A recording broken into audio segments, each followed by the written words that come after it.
Ok, on va reprendre. Et je vais maintenant éviter d'écrire en vert parce que maintenant il y a du soleil, ça veut dire que le vert ça ne se voit pas de loin. Je mets ça ici. Quoique, on ne le voit pas. Bref. Et donc, où en étais-je? Ok, après avoir mis ce diagramme, on va continuer. Donc, ah oui, je devais mettre le quadrivecteur de l'impulsion. En tout cas, le quadrivecteur d'une particule et d'une onde. En gros, le quadrivecteur qui contient ces deux informations-là. Il y a le quadrivecteur énergie-impulsion pour les particules et le quadrivecteur de l'onde pour l'onde. C'est parti. Du coup, pour la particule, c'est comment? D'abord, je mets cette onde-là avant qu'elle me fasse trébucher. Ok. Je les mets ici. Du coup, d'abord, elle se note, c'est un grand P.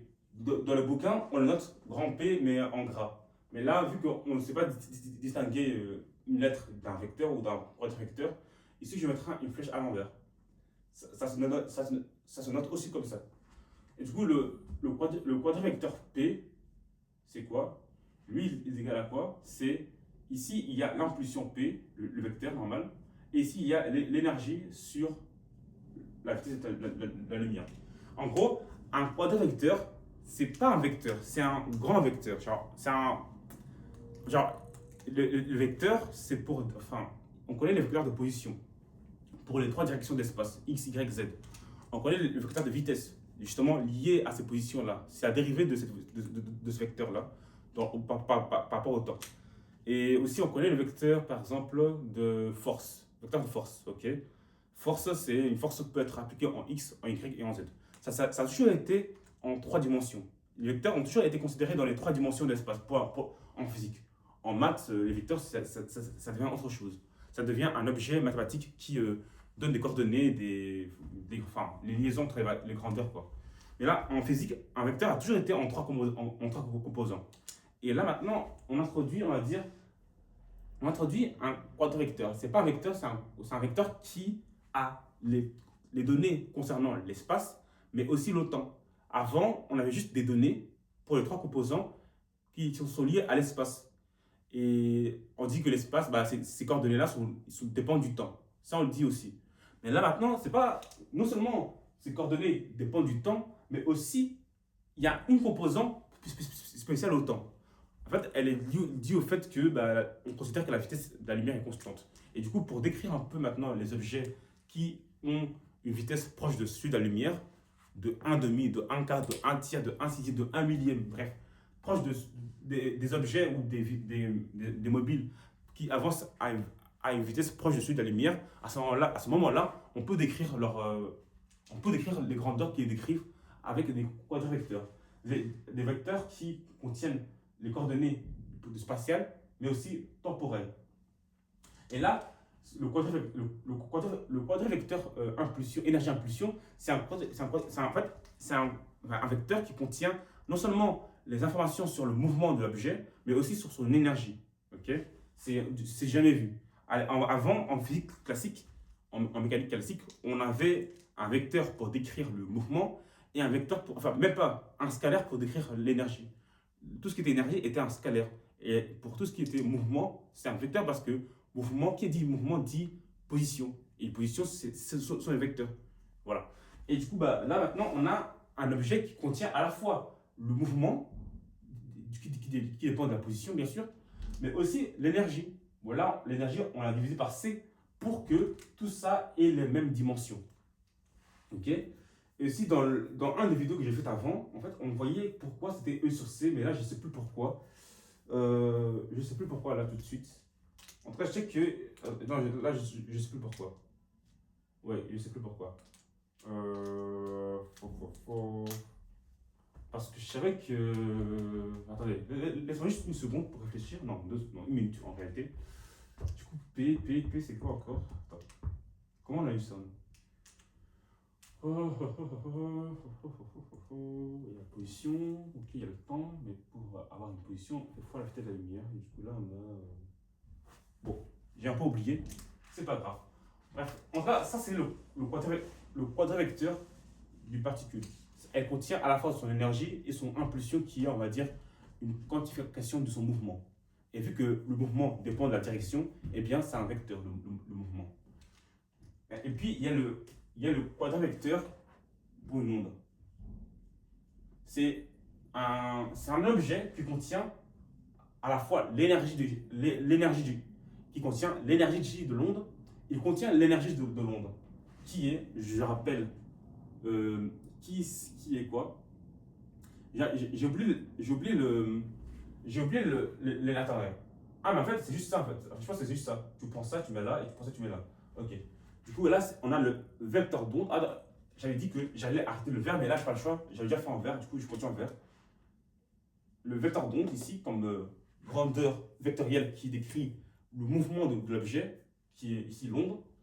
Et puis, il y a le oméga sur C, qui est l'énergie de l'onde. C'est l'énergie du chiffre de l'onde. Et voilà. Ici, on a E sur C et oméga sur C. Voilà. C'est juste. Voilà. Ça c'est l'énergie de l'onde. Ça, c'est la direction de propagation. Ok. Et du coup, voilà. Du coup, ça, c'est les deux objets qui contiennent toutes les informations. Ces deux grandeurs-là contiennent toutes les informations concernant les deux objets, comment dire, les deux phénomènes, ou bien les deux objets qu'on a ici, qui est les particules et les ondes. Et du coup, voilà. Ça, c'est en maths, on peut contenir les informations principales dans cet objet-là, qui est le quadrivecteur. Ok. Continuons. Et donc, comme nous connaissons la relation entre E et P, les équations 2.18, 2.28, qui en réalité, je ne sais plus c'est quoi ça, et 2.29, vont nous fournir une relation entre W et K, c'est-à-dire la relation de dispersion. Okay. Du mouvement de l'onde, du mouvement de l'onde plane. Quand OP représente l'énergie purement cinétique à la particule, cette grandeur peut donc, comme E en fonction de P représente l'énergie purement cinétique de la particule, cette grandeur vaut dans un contexte non relativiste E égale à P carré sur 2L, comme je l'ai mis ici. En gros, quand on est dans un contexte non relativiste, l'énergie ici, elle vaut ça, parce qu'en fait, elle est purement cinétique. En fait, un corps possède une énergie de masse et une énergie cinétique. Et du coup, vu qu'on est dans un contexte, vu que c'est particules et que sa masse est très faible, eh bien, elle est négligeable et il ne reste que la partie cinétique. Ça, c'est l'énergie cinétique de la particule. Et l'énergie de masse de la particule, elle est tellement faible, parce que la masse est tellement faible que elle est presque négligeable. Et du coup, on ne met que ça. Carrément, j'aurais dû mettre approximativement égal. Tu vois, le vague là, pour dire que c'est à peu près égal. Parce qu'en fait, pour avoir ça, on a dit approximer. Dire que vu que la masse d'une particule petite est très petite, eh bien, on peut la négliger et du coup, on obtient ça. Voilà. On a fait une approximation de Taylor-Maclaurin pour avoir cette expression-là. Mais bon, on va détailler parce que ça, on l'a vu dans les vidéos précédentes. Et même, c'est pas. Enfin, là, le but, c'est vraiment de parler de l'équation de Schrödinger. Ok. Cette relation n'est pas valable pour une particule de masse nulle. En effet, quand tu as une particule comme le photon qui a une masse nulle, eh bien, ça, c'est pas possible parce que m égale à 0. P sur 0, ça fait infini, tu vois. C'est pas possible d'avoir quelque chose qui a une énergie infinie dans le monde. Et donc, voilà. Et donc, pour les particules de masse nulle, ils ont comme formule P fois C. P fois la vitesse de la lumière. Et du coup, voilà.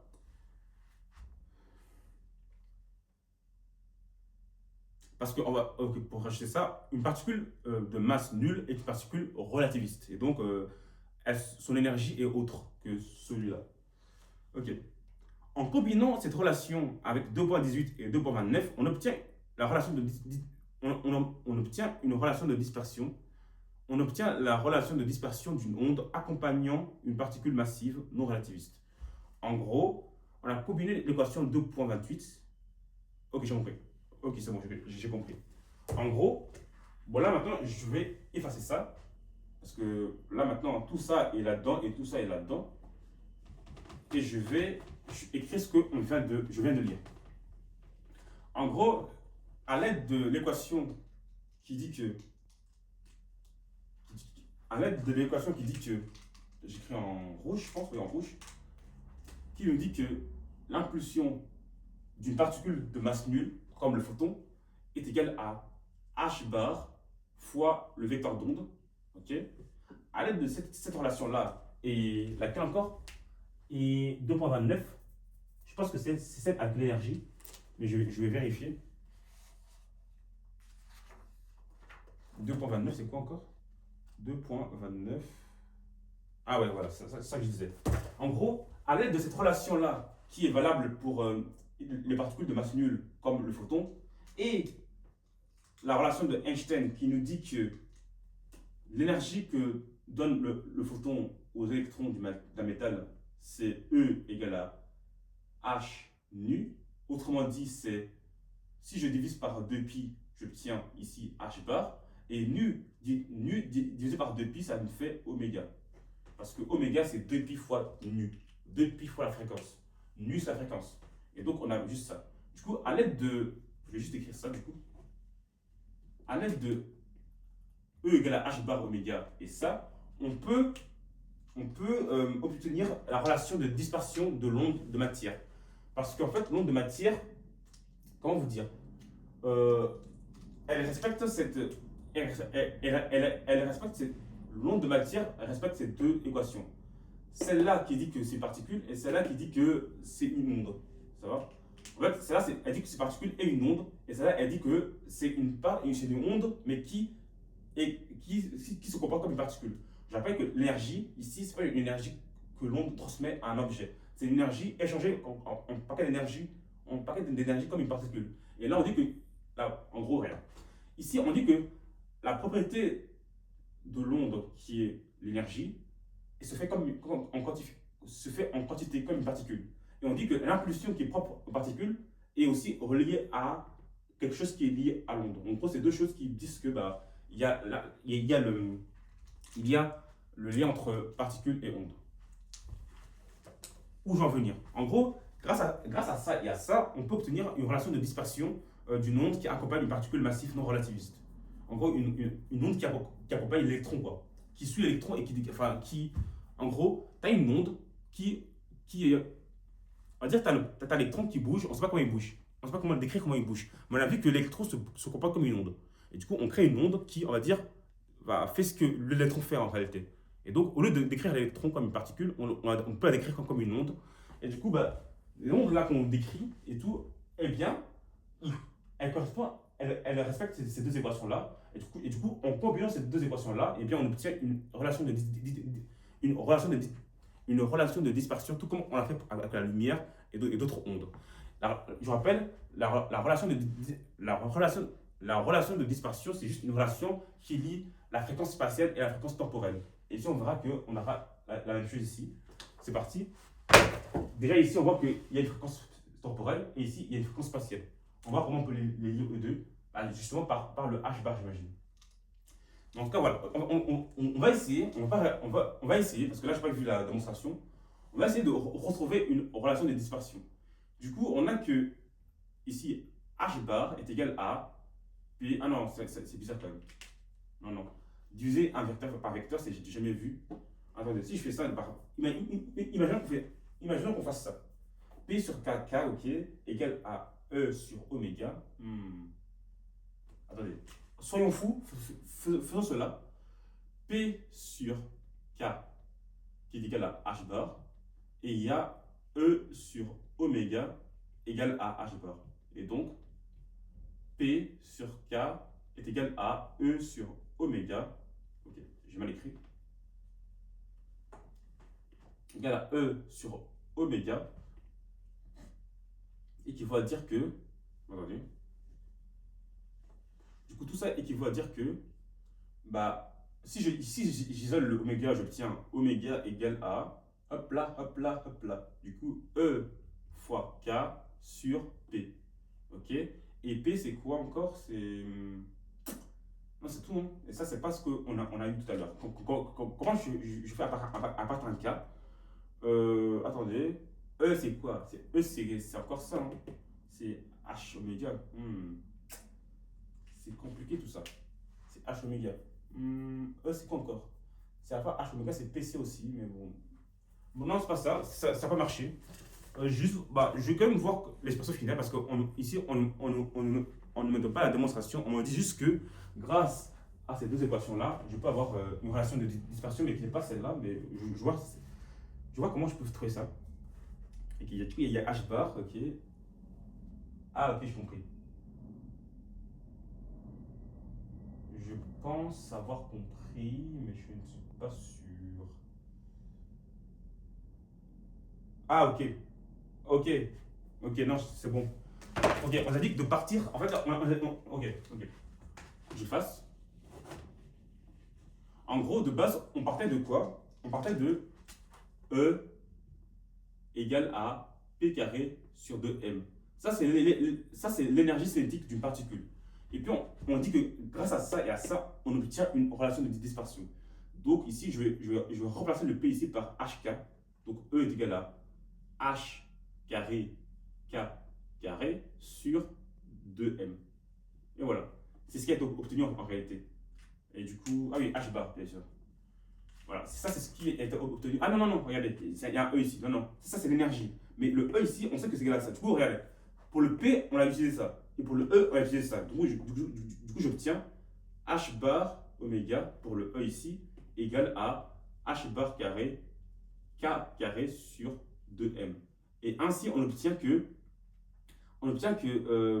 oméga, ce qu'on voulait, ça je barre, oméga égale à quoi? À H bar K carré sur 2M.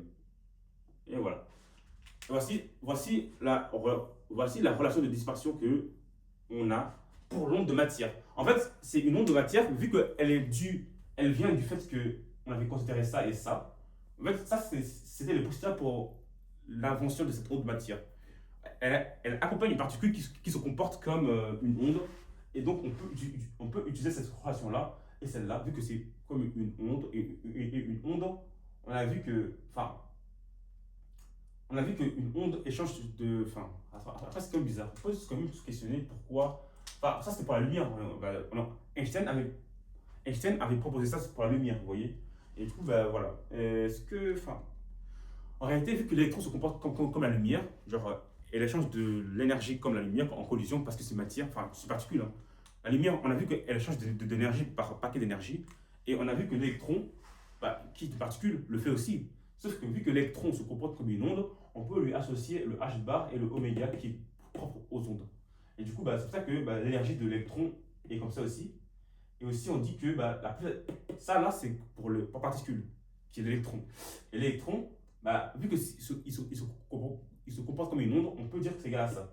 Et donc, c'est pour ça que ces deux équations sont prises pour obtenir la relation de ils sont pris pour obtenir la relation de dispersion de l'onde qui décrit l'électron, qui suit son mouvement. Et du coup, voilà pourquoi du coup, on a eu ça. Rappelez-vous, c'est très important ça. Rappelez-vous, quand on a parlé de l'équation d'une onde normale, classique, on avait dit qu'on a proposé une solution et que la solution, si on l'injecte ici et ici, on obtient une relation de dispersion. Du coup, la relation de dispersion des ondes normales a été obtenue juste en injectant une solution dans l'équation. Et on l'a eu. Mais on peut faire à l'inverse aussi. On peut partir de l'équation, on peut repartir de la relation de dispersion et revenir à l'équation d'onde normale qui est ici. Genre, je peux maintenant, regardez, je peux repartir de psi égale à E, I, K, X moins oméga T. Je peux. Ah non, non, excuse-moi. J'efface ça. Non, je peux repasser de la. Je peux. Attends, je répète ça plusieurs fois. Je peux partir de la relation de dispersion W égale à V sur K. Je peux. Ah non, non, non, c'est pas ça. K fois V. Je pars de là et je peux obtenir ça. Ok? Pour cela, je fais quoi? Le oméga, on sait que la solution. Enfin, le oméga, ça veut dire qu'on a dû dériver 2 fois le temps pour avoir le oméga. Donc, Donc, ça veut dire qu'en dérivant deux fois, j'obtiens du oméga. Et on sait que le i carré, enfin, bref, avec ça, on peut arriver à là. Et du coup, on voudra faire la même chose ici. Ok? En gros, pour arriver à là, pour rappel, hein, on va faire ça maintenant. Je vais tout effacer parce qu'en fait, c'est utile parce que je pense qu'on va faire la même chose maintenant ici, dans le cours. J'ai vu une vidéo qui faisait ça et tout, et je pense que la même chose sera faite dans le cours. Du coup, je préchote un peu. Donc, voilà. Ça, là, on peut partir de ça et revenir là. Ok? Comment faire? Vu qu'on sait que, vu qu'on sait que la forme de la fonction ici, c'est quoi? C'est une fonction exponentielle. C'est e, i, k, x moins oméga t. Ok?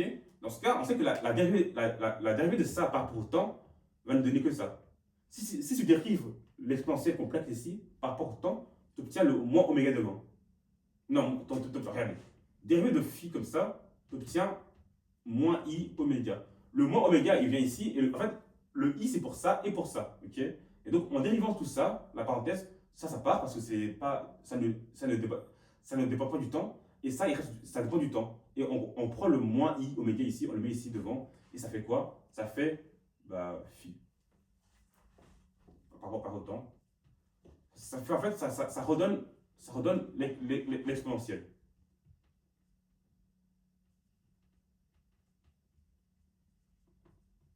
Ok?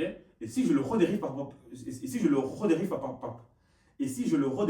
au temps, au carré, donc le i, moins i oméga va encore revenir ici, et j'aurai au carré, et donc j'obtiens, le moins il part parce qu'il y a le carré, et le i carré ça fait moins 1, donc j'obtiens moins oméga carré. Ok? Ok? Ça c'est pour le terme de droite, et maintenant pour le terme de gauche, il y a le v qui est ici, le v qui est ici.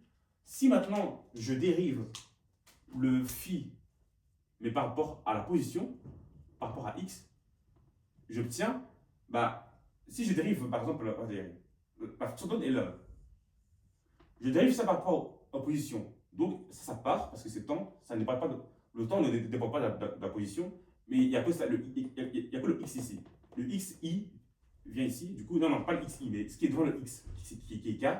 Donc ça, dans ce cas, j'obtiens i fois k, et j'obtiens le même exponentiel. I, k, x moins oméga t. Ok? Et si je redérive par rapport à la position deux fois, j'obtiens la même chose mais au carré. Et donc j'obtiens quoi?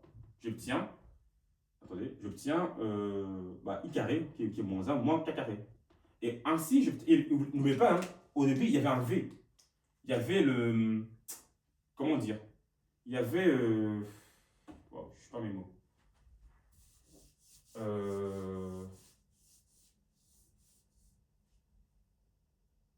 Bon, là, ce que je fais, c'est juste ce qu'on faisait avant maintenant, mais c'est pas ce que je voulais faire. Je voulais, moi, partir de là jusqu'à l'autre. En fait, pour cela, il faut juste dire que. Ok, j'ai compris.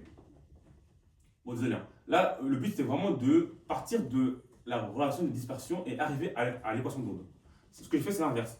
Je suis parti de la solution et j'ai injecté et j'allais obtenir la relation de dispersion. Donc ici, je dois faire l'inverse. Pour cela, regardez ce qu'on va faire.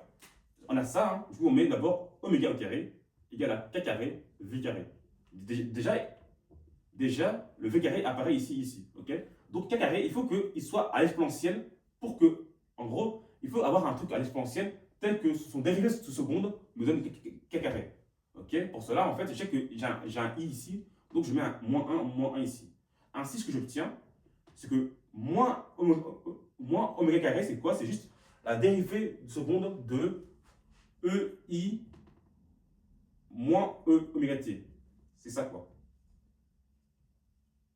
Voilà. Ça, c'est juste le truc qu'on avait avant. Hein. I, kx moins oméga t. On peut l'écrire comme ça. Et quand je dérive par rapport au temps, seule la partie temporaire joue. Ça, c'est une constante par rapport au temps. Okay? Dans ce cas, je garde la constante et je fais dériver de ça. Et dériver de ça, c'est juste, je prends là, ici ce qui est devant le t et je le mets devant. Ça fait d'abord une première fois moins i oméga, et quand je dérive une deuxième fois, j'obtiens moins i oméga au carré. Et ça me fait i carré oméga carré moins oméga carré moins oméga carré. Et ça, c'est ça quoi. Et donc, j'en déduis que j'ai une fonction qui est comme ça, parce que bah, en faisant ça, bah, j'obtiens ça. Et ça, pareil, hein, on fera la même chose hein, pour le k, moins k carré, sauf que ici, attendez, sauf qu'ici, quand je dérive deux fois, en fait, voilà, en fait je peux faire le même raisonnement ici. Du coup, ici, l'essentiel, quand je dérive deux fois par rapport à la position, d'abord une fois, j'obtiens ik devant, parce que i fois k, c'est ce qui est devant le x quand je dérive. Dans ce cas ici, ce sera le e, mon exposant moins i oméga t sera la constante ici, je la garde, et puis je dérive ça. Et en dérivant ça, j'obtiens ik devant. Du coup, et si je fais ça une deuxième fois, j'obtiens ik carré devant. Et j'obtiens du coup moins k carré ici. Et du coup, on déduit que bah, ça c'est quoi? C'est ça. Et ça c'est quoi? C'est ça fois ça. Voilà. Je ne sais pas si c'est un peu clair. En fait, regardez, pour que ce soit clair, prenez cette solution-là et mettez-le là-dedans. Dérivez ça deux fois par rapport au temps. Dérivez ça deux fois par rapport au temps. Et vous allez voir que vous allez obtenir cette relation de dispersion. Faites l'inverse. Essayez de réavoir ça. Et c'est vraiment ce qu'on va faire maintenant. On va partir de ça et avoir ça. Sauf que là maintenant, notre relation de dispersion n'est pas ça. Ça c'est pour une onde classique. Maintenant, on a ça comme relation de dispersion. Je l'ai réécrit, c'est oméga égale à h bar k carré sur 2 fois la masse. Et voilà, ça c'est notre nouvelle relation de dispersion. Et c'est à partir de elle qu'on va avoir l'équation de Schrödinger. C'est parti, on va continuer à lire. Hein. D'abord, je vais voir si c'est en play, parce que sinon je serai le seum. C'est en play? Ok, c'est en play. Depuis 26 minutes. Ok. Du coup, qu'est-ce que j'ai? On continue. Du coup, on obtient cette relation de dispersion. Ok. Cette relation va préciser la propagation de l'onde de matière au cours du temps. Elle est très différente de la relation de dispersion d'une onde lumineuse, puisque la vitesse de phase est oméga sur k dépend cette fois-ci de k. Attendez. Puisque la vitesse de phase oméga sur k dépend cette fois de k. Ok. Ah ok. En gros, quand on divise des deux côtés par k, on obtient oméga sur k.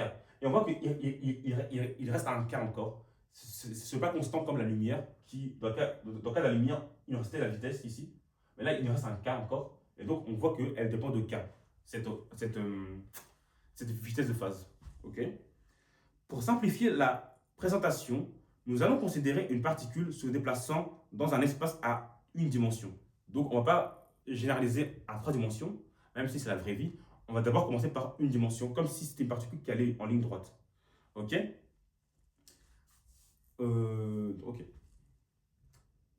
En introduisant 3.3, qui est ça, et en introduisant 3.1, qui est en réalité, attendez, qui est le schéma que j'ai montré ici, avec les deux carrés là, le diagramme que j'ai montré ici, eh bien, on obtient notre fonction d'onde, qui peut s'écrire de la forme suivante. On va le faire. En gros, pour une particule libre qui avance en ligne droite, eh bien, on a notre équation de Schrödinger. Bien sûr, là, il y a deux contraintes. Il y a le fait que la particule soit libre. Ça veut dire qu'aucune force agit sur elle. Et le fait que la particule, elle avance en ligne droite. Donc, voilà. Avec ça, on obtient une fonction d'onde qui est très simple. Au revoir.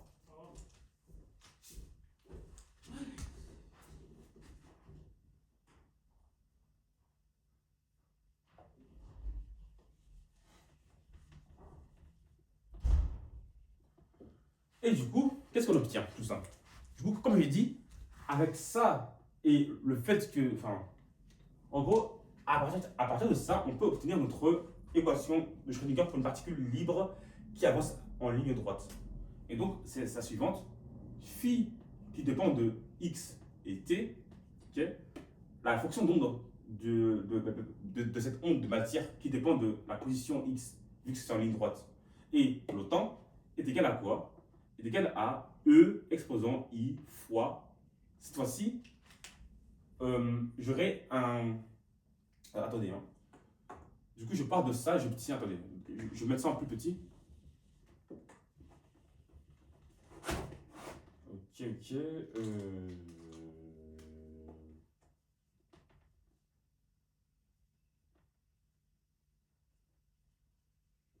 Ok.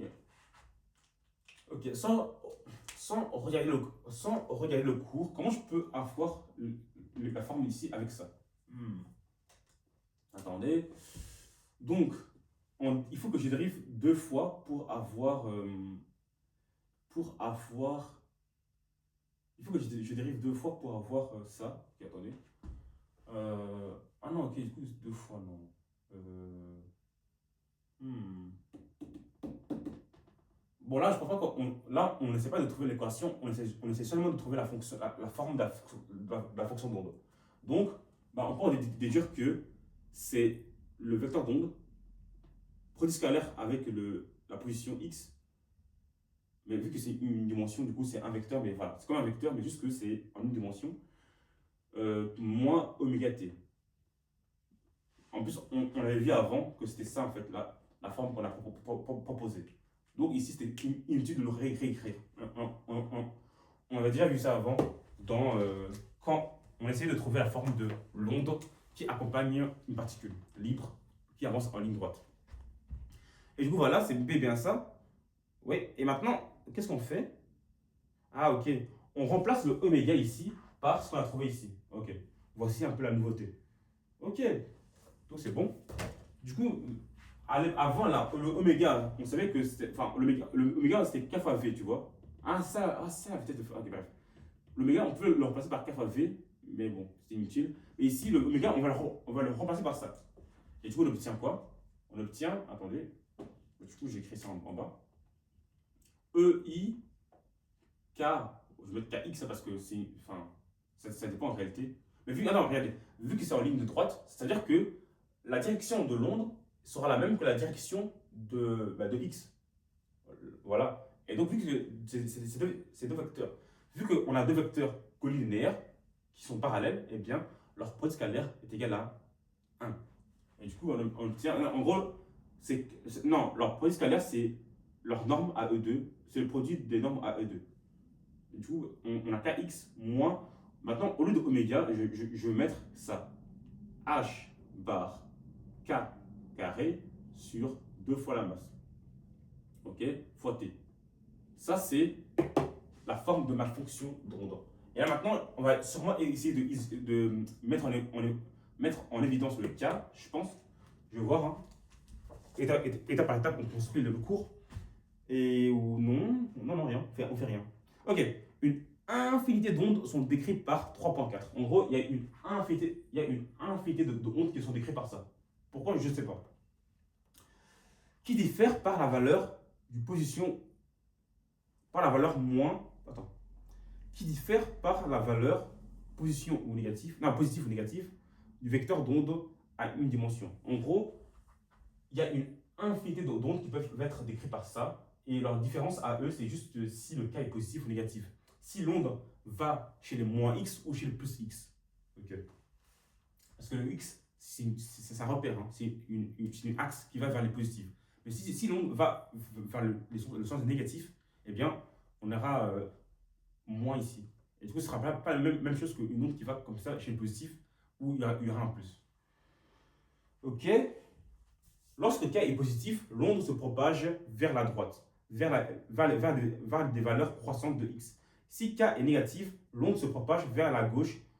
En effet, les différents points de l'onde se déplacent selon la relation k moins oméga t, qui égale à plus ou moins kx moins oméga t égale constante.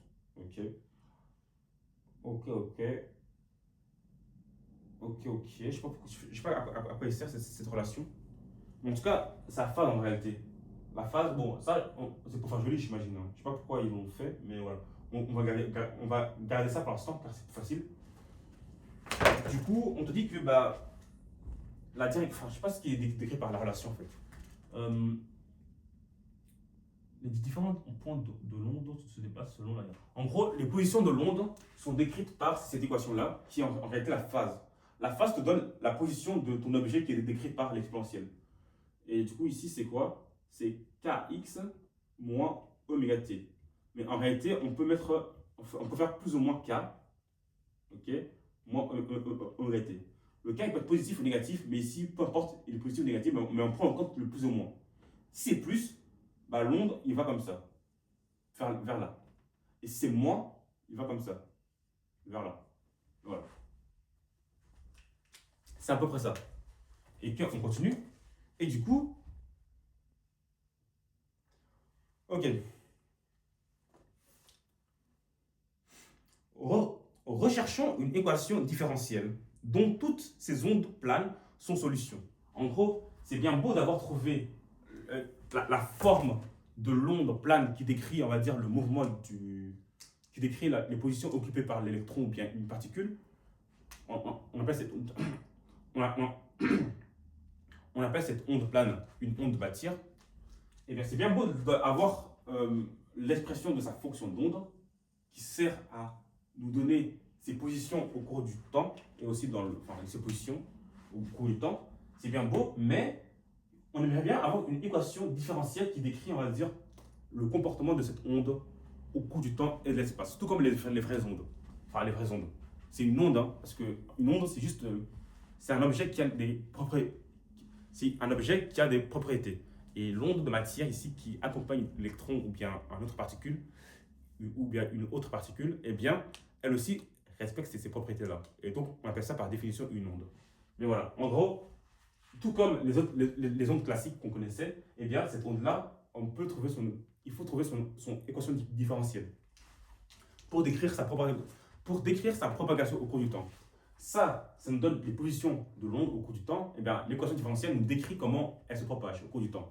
Est-ce qu'elle se propage comme ça, et puis constant, ou bien comme ça? Voilà, comment elle se propage? Ok. Du coup, voilà. Recherchons une équation différentielle dont toutes ces ces ondes planes. Ça, c'est pour décrire toutes les ondes planes possibles. Ok. Eh bien, ces ondes planes, on voudrait avoir une équation différentielle dont c'est la solution. Dont ils sont la solution. Ok. Une dérivation de ça par rapport à t fait apparaître un facteur à k carré. Et une dérivation par rapport à x fait apparaître un facteur proportionnel à k. Ok, attendez. En gros, ah ok, j'ai compris. De là, on est allé à là, ok. Donc on dit que la dérivée de cette, ok, ça c'est la forme simplifiée, mais le oméga il vaut ça. Donc on va travailler avec ça. Et donc on va déjà définir les choses suivantes. À partir de là, on n'a plus besoin du cours, on peut le faire nous-mêmes. Regardez, du coup, ouais, là c'est pas, enfin bon, c'est la fonction d'onde plane, mais en fait c'est pas, enfin on peut encore la développer. Ok, attendez,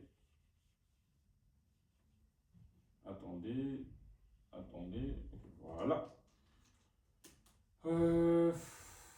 Voilà. Ça, c'est notre expression de l'onde plane. Et du coup, on voudrait avoir une dérivée, enfin, on voudrait avoir une équation différentielle de cette onde plane. Pour cela, on va se dire que, définition, c'est quoi la dérivée? Dérivons ça deux fois par rapport au temps et puis par rapport à la position. D'abord, la dérivée de phi par rapport au temps, une fois, ça va me donner un k carré. Parce que, regardez, je dérive ça une fois, j'obtiens moins tout ça. Ok? Ça me donne un truc qui est proportionnel à k carré. Ok? Et la dérivée seconde de ça par rapport au. Non, d'abord, la dérivée normale par rapport aux positions de la fonction d'onde doit me donner k. Doit être proportionnel à k. Ok? Et donc, la dérivée seconde devra, lui, devra être proportionnel aussi à k. Non, à k carré du coup. Ok? Et donc, qu'est-ce qu'on a avec ça? Bon, au final, j'ai besoin de cours pour continuer. Là, ça devient intéressant. Ok, il existe donc une relation entre la dérivée partielle première de la fonction d'onde par rapport à t et sa dérivée seconde par rapport à x. Cette relation est l'équation cette relation est l'équation cherchée. En gros, on voudrait travailler avec ça, la dérivée première par rapport au temps de la fonction d'onde et la dérivée seconde par rapport à la position de la fonction d'onde. Ici, j'ai oublié un carré. Ok. On voudrait former une équation avec ça. Parce qu'en fait, au moment où ça, c'est proportionnel à ça, et ça, proportionnel à ça, on peut dire qu'ils sont, on va dire, égaux, avec des termes, avec des paramètres. Tu vois? Et tout, c'est ce qu'on va faire maintenant. Pour ça, je vais effacer ça. Ok? Et je vais mettre la nouvelle équation qu'on considère. Du coup, on aura du coup la dérivée de la fonction d'onde par rapport au temps qui sera égale à quoi? Qui sera égale à du coup, vu que quand on fait regardez, quand on dérive ça par rapport au temps, on obtient I fois K. On est d'accord? On obtient I fois K. Donc, j'écris ici I fois K. Parce que quand on dérive ici, je recommence. Quand on dérive par rapport au temps, ça, on obtient, excusez-moi, on obtient tout ça. Il y a un souci. On obtient tout ça, et par rapport à la position, on obtient. Attendez, je vérifier un truc. 2M.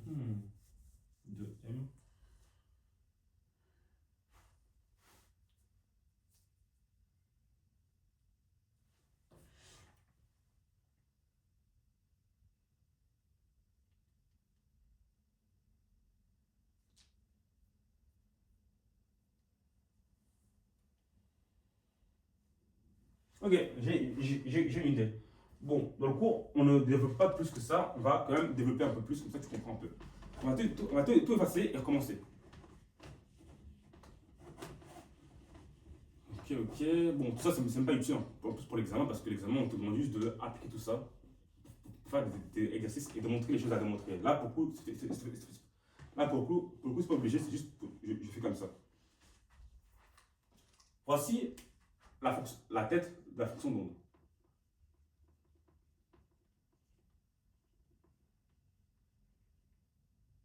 Du coup, au lieu de oméga, t, j'aurai ça fois t. H bar fois k carré sur 2m fois t. Ok? Le x, je le mets en bleu.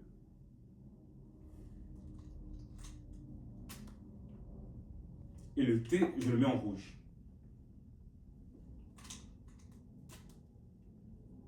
Ok. Si je dérive ça par rapport au temps, ok, j'obtiens, du coup, dérivé. Attendez. Non, d'abord, commençons par la position. Si je dérive ça par rapport à la position, une fois, j'obtiens le i distribue ici. Donc il y a i ici et i ici. Du coup, c'est i fois k. Du coup, quand tu dérives l'exponentielle, ça c'est constant parce que ça ne dépend pas de x. Et ça, c'est seulement ce qui dépend de x. Et donc, dérivé de exponentielle, dérivé de e exposant a, regardez, e exposant ax, dérivé c'est quoi? C'est a fois e à x. Voilà. Ça, c'est ce qu'on va faire maintenant. Du coup, je mets le ik devant, e, et je recopie tout.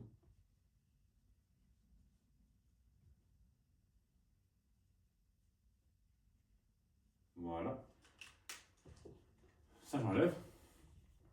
Puis, maintenant, je vais dériver une deuxième fois. Du coup, je mets un carré ici, et un carré ici. Et ça, deuxième fois, on va refaire la même chose. Hein. Remettre ici, le ik devant. Donc, ça fait i carré. Et i carré k, ça fait. D'abord, i carré, c'est moins 1. Et k carré. Et k carré, c'est k carré. Donc, j'obtiens en réalité moins k carré. Ok? Voilà. J'obtiens ça au final. Voilà. Retenez ça, on en aura besoin. Maintenant, si je dérive par rapport. Maintenant, si je dérive ça une fois par rapport au temps, j'obtiens, du coup, dérivé de phi une fois par rapport au temps, j'obtiens quoi? Maintenant, ça devient constant. Il ne reste que ça. Ok? Donc, je fais quoi? Je vais descendre ça devant. J'obtiens, du coup, il y a le i, du coup, c'est moins i fois h bar k carré sur 2m. Et je recopie le e, i, kx moins h bar k carré sur 2m fois t. Ok. Là, j'obtiens ça au fait devant. Et du coup, qu'est-ce que je fais? Qu'est-ce que je fais avec ça? On voit que il y a, enfin, comment dire, il y a le k carré ici et le k carré. Il y a le k carré ici et le k carré ici. Qu'est-ce qui, enfin, en gros, ça, c'est égal à ça fois quelque chose. En gros, ça, là, on va aller avec ça. Qu'est-ce qui sépare? Ça, là, j'enlève. Tu vois, ça, j'enlève. Ça, j'enlève parce que, en fait, eux deux sont égaux avec ça. Mais seulement, ça change. Hein. C'est ça qui change, en fait. Et du coup, pour que ça soit vraiment égal à ça, il faudrait qu'on multiplie ce qui manque à ça, quoi. Et donc, j'obtiens quoi ici? Du coup, on dirait que la dérivée de phi par rapport au temps, ok, ça là, c'est égal à ça, sauf qu'il faut ajouter ce qui lui manque. Il lui manque quoi? Qu'est-ce qu'il lui manque à lui? Attendez.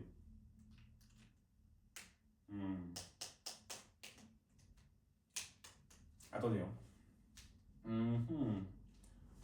Euh...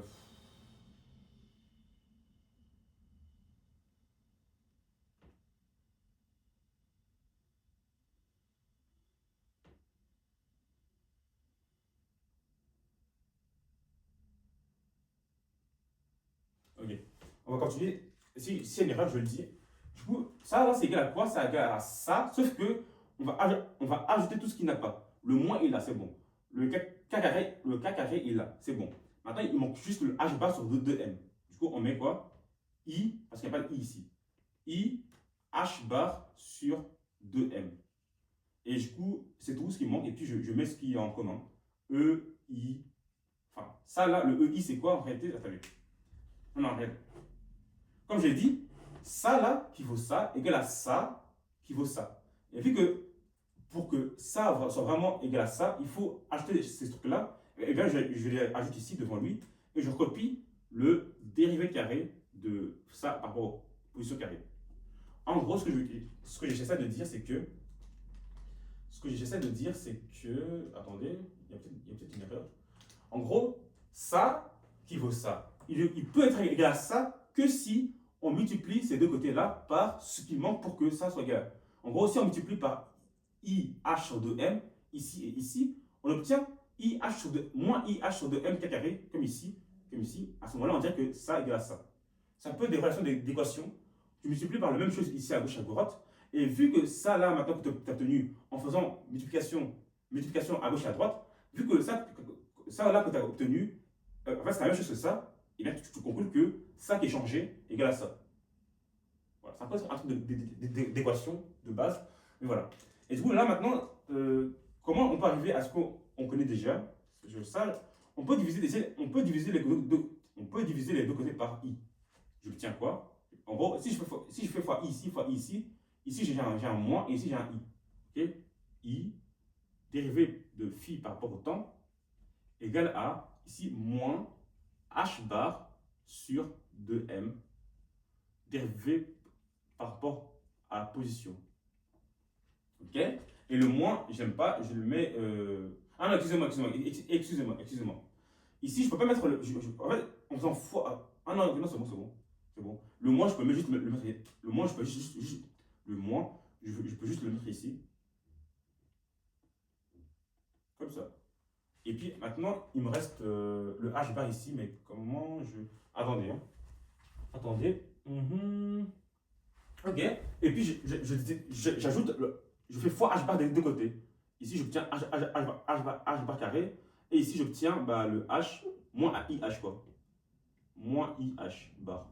Et voilà. Ça, c'est l'équation de Schrödinger. Et voilà. En gros, pour le faire, ce qu'on a fait, c'est que on est parti de deux choses. De la relation de dispersion et aussi de la forme de la fonction d'onde qu'on avait définie à la base, qui était une onde plane. Rappelez-vous, au début, on a dit que vu que la particule se déplace en ligne droite et qu'elle est soumise à aucune interaction, eh bien, on peut dire que la forme qu'on peut lui attribuer est une onde plane. Et l'équation d'une onde plane, l'équation d'onde d'une onde plane, c'est celle-là, okay, pour toute onde. Sauf que là, ce qui va changer, c'est que ici, de base, il y avait un oméga. C'était moins oméga t. Là, maintenant, le oméga, il change grâce à cette relation de dispersion qu'on a eue grâce aux choses que Einstein avait postulées, tout ça, à que tout ce qu'on a, tous les bizarreries qu'on avait vues dans le chapitre des ondes, non, des origines de la physique quantique. Et du coup, avec tout ça, on a eu cette relation de dispersion qu'on a injectée ici et on a eu ça. Voici ma nouvelle fonction plane. Voici ma nouvelle fonction d'onde pour une onde plane qui est l'onde de matière qui accompagne les particules, qui se comportent comme une onde. En gros, toutes les particules comme l'électron. Et voilà. Ça décrit un peu leur position dans l'espace et dans le temps, au cours du temps. Et donc, voilà. Ce que je vais essayer de faire, c'est que je vais essayer de construire un peu la fonction d'onde que j'avais du coup. Je vais essayer de la construire. Pour une onde classique, on est parti de là et on est remonté à l'équation d'onde classique. Pour celui-là, maintenant, ce qu'on va faire, c'est qu'on va créer les dérivés, créer les opérations différentielles. On va dériver d'abord une première fois par rapport au temps, on a ça du coup. Et on va dériver 2 fois par rapport à la position, on a ça du coup. Et puis, dans ce cas, on se dit que, tiens, ça, il y a ça ici et ça ici. Pour que ça soit égal à ça, je dois avoir un peu on doit encore avoir le IH sur 2M. Bien, faisons ça fois ici et fois ici. Comme ça, on l'a. On ne peut pas juste faire fois ça ici, car c'est une équation. Ce qu'on fait à gauche, on fait à droite. Donc, on fait fois des 2 côtés. Et on obtient quoi? On obtient devant ça là, on obtient ça devant celui-là. On obtient ici. Et du coup, on peut dire à ce moment-là que ça là, vu que c'est égal à ça, alors ça est égal à ça. Propriété des équations. Et du coup, dans ce cas, j'obtiens quoi? J'obtiens que ça là, en gros, ça là égale à ça. Et en multipliant des 2 côtés par des trucs bizarres et tout ça, on obtient ça. Genre ici, de base, on avait, regardez, de base, on avait que I H bar sur 2M, ok, dérivé carré par rapport à la position, égale à dérivé de phi par rapport au temps. Ok, on avait ça à la base. Mais voilà, Schrödinger, pour des raisons dont je ne sais pas pourquoi, il a voulu quand même arranger les 2 côtés. Il a voulu faire fois i des 2 côtés, ok. Le moins, il a mis, enfin, en gros, avec des fois à gauche et à droite, on obtient ça qui est plus joli, ok. Et j'écris de manière plus simple. Et en l'écrivant de manière, on va dire, plus élégante, on obtient au final, attendez, moins i h bar dérivé par rapport au temps égale à, suivez bien, h bar carré sur 2m dérivé carré par rapport à dérivé. Voilà. On obtient cette belle équation qu'on appelle l'équation de Schrödinger. Mais attention, ça c'est l'équation de Schrödinger pour une particule libre qui se déplace, qui se déplace en ligne droite. Et donc voici l'équation de Schrödinger. Et voilà, on l'a eu comme ça et voilà. Maintenant là, on n'a pas démontré. On l'a trouvé tout comme Schrödinger. Là, on l'a trouvé tout comme Schrödinger l'a trouvé. Ben voilà. Et d'ailleurs, elle ne se démontre pas. On peut juste la refaire comme Schrödinger a fait. Et pourquoi on l'a gardé? Parce qu'en soi, Schrödinger, il a joué avec les équations et il a eu ça. Et pourquoi on la garde? Parce que en fait, celle-là, en l'utilisant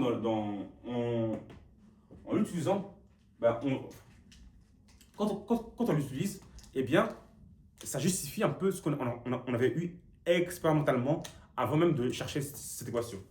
Avant l'équation, on avait des résultats expérimentaux, on va dire qu'on ne comprenait pas pourquoi c'est comme ça. Eh bien, à l'aide de cette équation, on va tout justifier et on va réussir à tout justifier. Et donc, on va dire que ça, c'est vraiment l'équation qui correspond à l'onde qui accompagne les particules, qui se comportent d'une manière dont on ne sait pas pourquoi ils font ça. Maintenant, on sait comment, parce qu'on ne sait pas comment à peu près, mais voilà, ça décrit bien la réalité et on peut l'utiliser pour faire des calculs et des prédictions. Ok. Là, d'abord, buvons de l'eau. Où est mon verre d'eau? Ah ben non, il est vide. Bon, pas grave. On va quand même boire de l'eau, c'est important, de s'hydrater. Ok, me revoici en meilleure forme. Là maintenant, on va attaquer. on a bientôt fini. Ouais, on a bientôt fini. Ok, maintenant qu'on a notre équation de Schrödinger, continuons à lire ce qu'il y a après. En gros, il existe donc une relation. Cette relation qui est là est l'équation cherchée. dont la forme ne dépend pas de K. Schrödinger a donc postulé que la fonction d'onde, enfin, qui est celle-là, est une solution de l'équation aux dérivées partielles qui est là. Ok. Ouais. Ah, ok. Ok, en fait, on avait considéré, c'est pas ça comme ça, en fait, on avait considéré que c'était. Bref, on a fait ça autrement, mais bon, ça revient à ça en réalité. Au final, il a dit que ce qu'il avait eu avant, c'est ça en fait. À part de ça, il y avait une autre fonction phi minuscule. Il avait eu, bref, c'est pas très important. Ok. L'équation 3.6, celle-là, ne dépend que de la masse de la particule associée à l'onde et de la constante universelle, le h. Elle est manifestement complexe, ce qui implique que la physique quantique doit, inévitablement faire appel à des fonctions complexes. Ici, il y a un i, ça veut dire que maintenant, en fait, l'équation est complexe. Et donc, on doit faire appel à des choses complexes, à des fonctions complexes.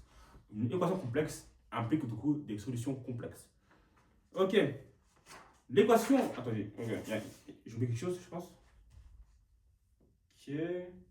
Oh, c'est bon. Du coup, en gros, cette équation dépend de la masse de la particule qu'on veut dégager. En gros,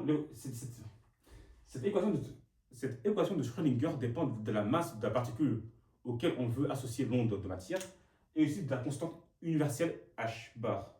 Et du coup, voilà. C'est une particule de masse ponctuelle. Seule la masse intervient, on va dire, dans l'équation de Schrödinger. Ok. L'équation de 3.6 possède des solutions particulières séparables. En gros, ici, quand en maths, tu as une fonction. Quand en maths, tu as une équation qui a cette tête. Quand en maths, tu as une équation qui a cette tête-là, eh bien, on postule, on dit qu'elle a des solutions à variables séparables. En fait, ça a été démontré en cours d'analyse, il me semble, qu'une équation, une équation différentielle qui a une forme suivante a une solution à variables séparables. Et on va voir c'est quoi une solution à variables séparables. C'est juste une solution qui a une partie qui dépend de la première variable fois une partie qui dépend de la deuxième variable. Ici, les variables sont le temps et la position. Donc, on a une solution, on a ça là qui est égal à quoi? À une partie spatiale et une partie temporelle. En fait, on le voit ici déjà parce qu'en fait, regardez. Ici, EI, là, du coup, je parle avant de lire dans le syllabus, hein. EI, KX moins, attendez, H bar K carré sur 2M fois T, ok? Ça, c'est égal à quoi? Vu que c'est une exponentielle, eh bien, on a la différence de deux termes dans l'exposant. Donc, ça devient quoi? Je vais l'écrire ici. D'ailleurs, je commence. Les couleurs, c'est important. Pour moi, en tout cas. Du coup, de base, j'avais EI fois KX moins H bar carré sur 2M fois le temps.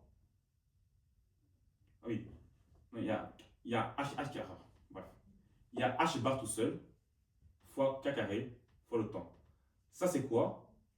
C'est en réalité, genre, si je distribue le I dans la parenthèse, j'obtiens IKX moins I H bar K carré sur 2M fois T. Ok, dans ce cas, je peux séparer ça en deux parties. EI, attendez, bleu pour la position, EI KX fois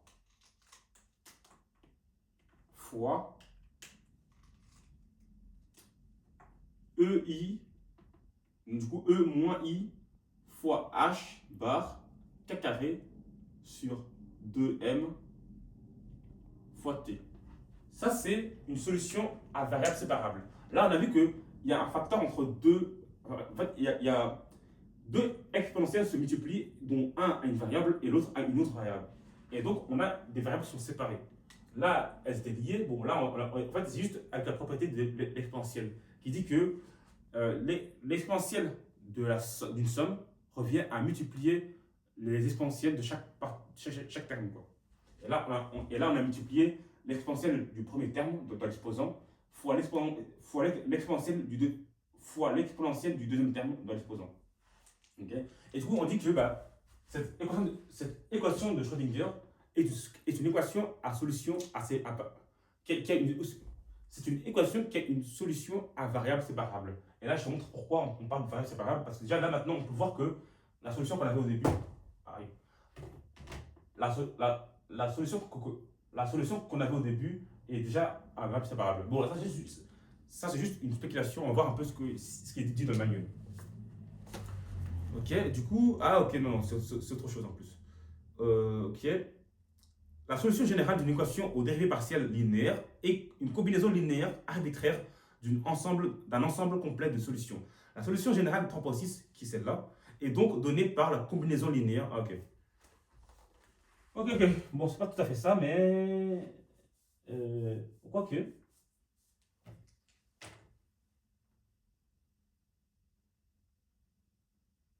Ok, non, en fait, ici on dit que. Non, ça n'a rien à voir ici. Bon, ça, on en parlera après. Ok. Ça, on en parlera après, pas tout de suite. Mais ce que j'ai lu tout de suite, c'est que quand tu as une équation linéaire, quand tu as une équation linéaire, ici, il y a des dérivés, mais dérivés, ce sont des opérations linéaires. Donc, il faut des choses linéaires sur les fonctions. Et donc, on obtient une équation linéaire. Et donc, quand tu as une équation linéaire, eh bien, on peut dire que leur solution, eh bien, en gros, quand tu as, par exemple, si tu as ça c'est L pour une opération, L de Y, ok, égale à par exemple égale à une constante K, eh bien, Y peut être décomposé en la somme de deux solutions. En gros, si Y1 est solution de ça et Y2 est solution de l'équation ici, eh bien, la somme des Y1 et Y2 qui donne Y sera aussi solution de ça. C'est ça que ça veut dire. En gros, quand tu as deux solutions pour une équation linéaire, eh bien, la somme de ces deux solutions seront toujours solution de l'équation linéaire. En gros, ici, Y1 et Y2 sont les solutions de ça. Ok. Eh bien, la somme de Y1 et Y2 qui donne la somme de Y1 et Y2 qui donne Y, eh bien, sera aussi solution de l'équation linéaire. C'est ça qu'on va dire. Du coup, ça veut dire que la solution qu'on obtient ici, qui est ça, on va dire, eh bien, on peut l'obtenir, on peut lui ajouter d'autres termes. En gros, ici, on peut faire Y égale à somme des YI. De I égale à 1 jusqu'à N. Voilà. La combinaison. Attendez, ça c'est une combinaison linéaire, mais on peut faire ça fois AI. En gros, la somme de plusieurs. Enfin, en gros, une combinaison linéaire, c'est juste la somme de plusieurs termes, chacun est multiplié par une constante. Et du coup, ça c'est ce qu'on a ici. La somme de plusieurs solutions fois une constante, eh bien, est aussi une solution de l'équation ici. Bon, là maintenant, ça c'est pour des rappels. Là maintenant, pour l'équation de Schrödinger, vu que les y ici sont des fonctions, eh bien, on va plus mettre des sommes, mais une intégrale. Une intégrale est une somme pour les fonctions. Parce que en fait, les fonctions, ils sont définis de manière dense.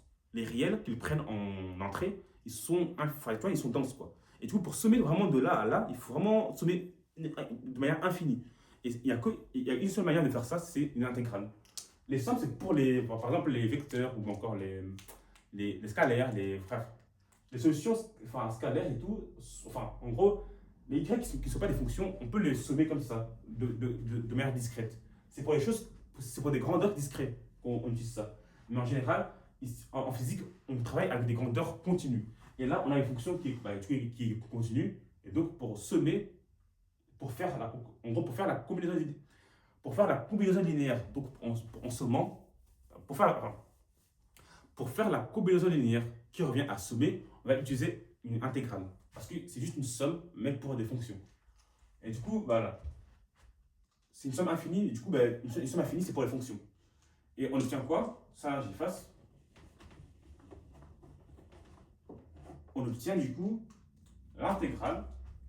Du coup, la solution, c'est quoi? S'obtient avec une combinaison linéaire de moins l'infini jusqu'à plus l'infini de du constante qui dépend de k fois plusieurs autres fonctions d'onde que j'appelais k.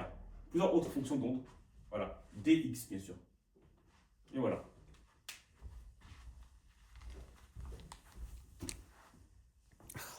L'eau, c'est bon. Dans 20 ans, il n'y aura plus. Voilà, vraiment, ça fait du bien de boire de l'eau. Surtout quand tu ne manges pas et tu, voilà, et tu parles toute la journée. Il faut bien s'hydrater pour nourrir ton cerveau, parce que sinon, il n'y a pas d'eau qui va remonter jusqu'au cerveau. Et du coup, le cerveau va fatiguer. Et tu seras fatigué, tu n'arriveras plus à articuler. Il faut quand même de l'eau pour que, tu vois, on t'entend bien. Enfin bref, finissons cette partie-ci sur les équations de Schrödinger, qui est vraiment ma partie préférée de la physique quantique, parce que c'est là où, enfin, c'est juste trop chouette, quoi. Bref, du coup, ici, on a la combinaison linéaire de plusieurs mini-solutions, on va dire. En gros, les phi k, phi 1, phi 2, phi 3, phi 4, attends, psi 1, psi 2, psi 3, psi 4, psi 3, psi 4, psi 4, psi 5, psi 6, psi 7, jusqu'à k, eh bien, quand on les somme, en fait, chacun d'entre eux sont des solutions. Et du coup, quand on les somme, eh bien, on obtient aussi une solution de l'équation de Schrödinger. Ok. On va voir comment c'est écrit dans le cours. C'est bel et bien.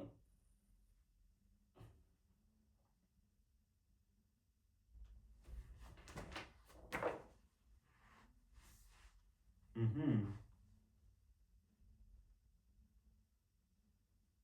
Mhm.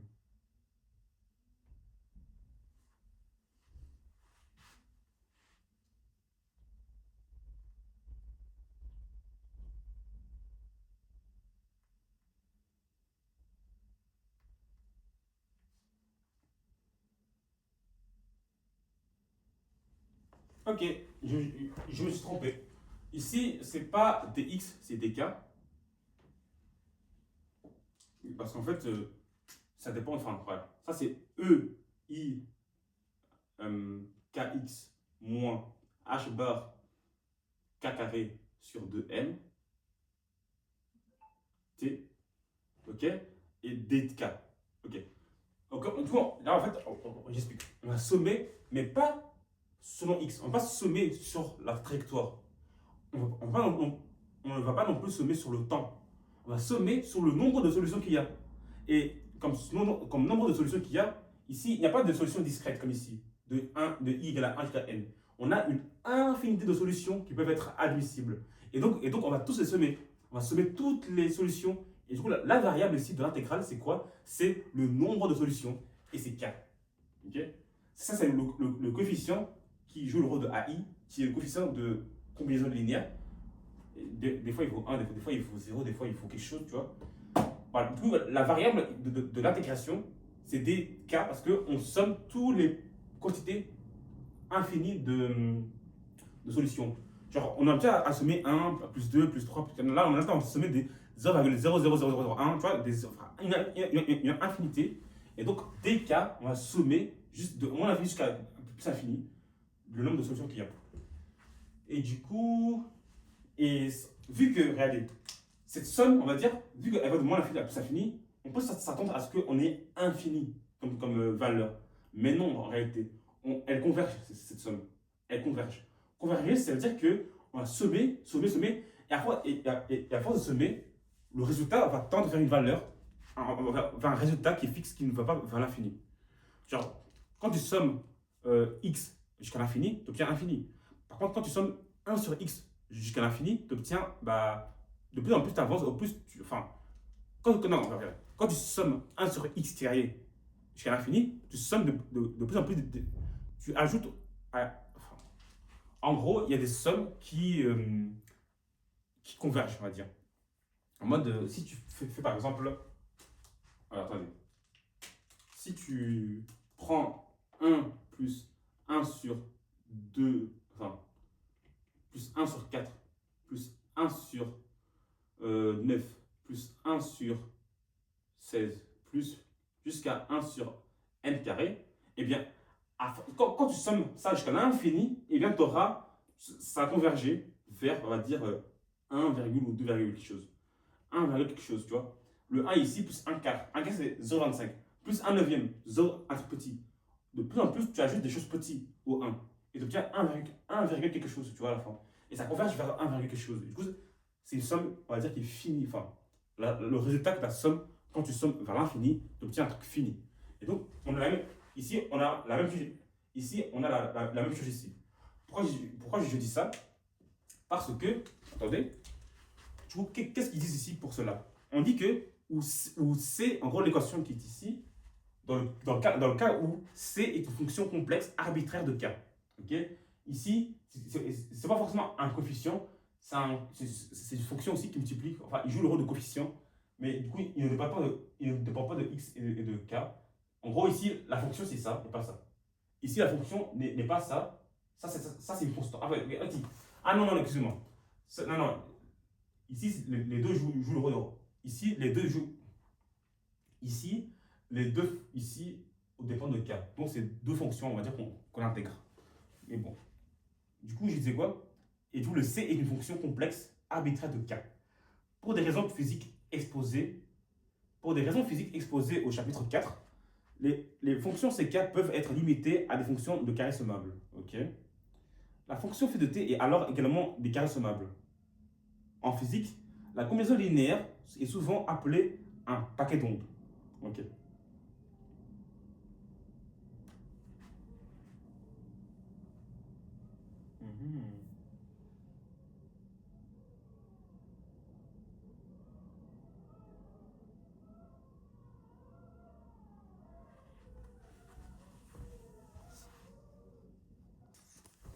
Bon, reprenons. Ok. Ok, ici on dit que ça, on peut, on doit chercher. CK est une fonction qu'on dit qu'il appartiendra aux fonctions carré sommables. Ces fonctions sont des fonctions dont l'intégrale converge. Dont l'intégrale n'est pas infinie. En gros, l'intégrale, quand on va vers l'infini, ne tend vers une valeur, tu vois. Et du coup, bah, on impose aussi que ça aussi pareil. Je sais pas pourquoi. Ça, c'est ok, c'est bon, mais ça, je sais pas pourquoi ça implique que ça aussi c'est carré sommable. Euh, hmm.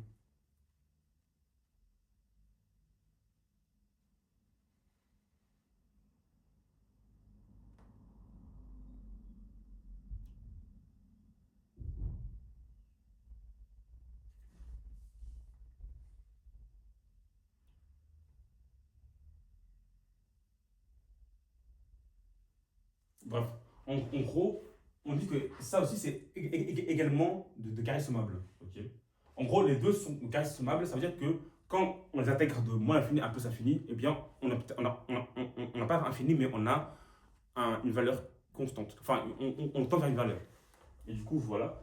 Et la valeur, c'est ça, du coup, c'est une fonction qu'on tend vers une fonction, et pas vers l'infini. Continuons. Du coup, on dit que, en gros, les combinaisons linéaires en physique de ce genre, on les appelle des paquets d'ondes. Genre, ça, c'est un paquet d'ondes. Ok. Ça, là, c'est un paquet d'ondes de tout ça. Quand tu sommes plusieurs choses, quand tu fais une combinaison linéaire de plusieurs choses, plusieurs objets, dont ici, c'est quoi? C'est une onde, eh bien, tu obtiens un paquet d'ondes. Et du coup, nous allons maintenant étudier les propriétés principales. Supposons que ces cas ne prennent des valeurs non négligeables que dans un intervalle petit autour d'une valeur non nulle K0. Voir le schéma, ok. La contribution principale de l'intégrale provient alors des valeurs de K appartenant à cet intervalle. Utilisons l'identité, ok, blablabla.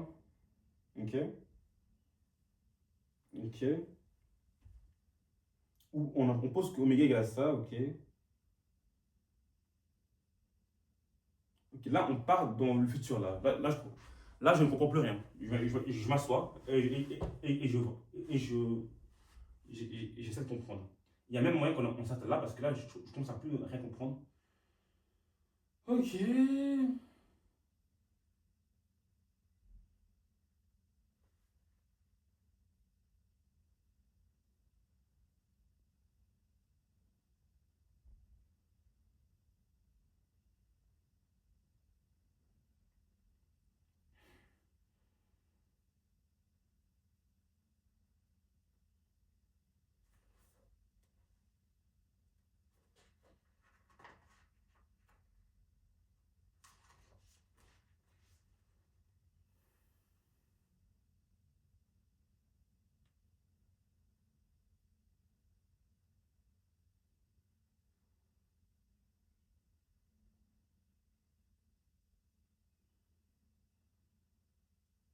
Ok, je vois qu'en fait, là, ils partent très loin. Ils partent très loin. Hmm. Ils partent très, très, très, très, très, très loin. Enfin, ok. Ok, bon, je vois un peu où ils vont aller. Bon, ok. Bon, on va s'arrêter là parce que là, maintenant, je ne comprends plus grand-chose. Enfin, il y a un passage où je ne comprends pas, mais c'est entre un passage où je comprends et un passage où, bah voilà. En gros, pour la suite de ça, je vais encore le regarder à mon aise pour voir un peu ce que ça il raconte et tout. Et du coup, voilà. Mais sinon, bah, c'est fini pour aujourd'hui. Et bon, on va finir, mais on compte finir demain, du coup, et commencer, on va dire, le chapitre 4 on espère.